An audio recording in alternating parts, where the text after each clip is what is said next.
تفتكر ليه في منتجات بتنجح اكتر من غيرها رغم ان الجودة ممكن تكون واحدة؟ السر مش في المنتج نفسه، السر في القصة اللي حوالين المنتج.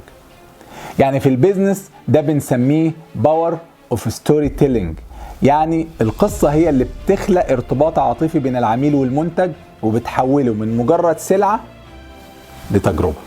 الدراسات بتقول ان العملاء بيشتروا المشاعر قبل المنتج.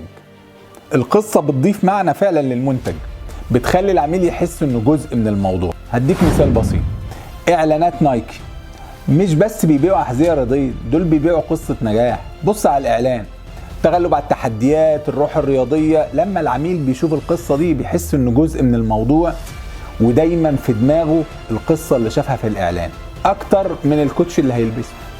لو حتى منتجك بسيط، يا عم احكي قصته. ليه بدأ؟ مين استفاد منه؟ ازاي بيحسن حياة الناس؟ القصة الحقيقية والملهمة بتعيش في ذهن العميل اكتر من اي مميزات تانية، عشان هي بتمس المشاعر، واحنا عارفين عند القلب احنا ضعفة شوية.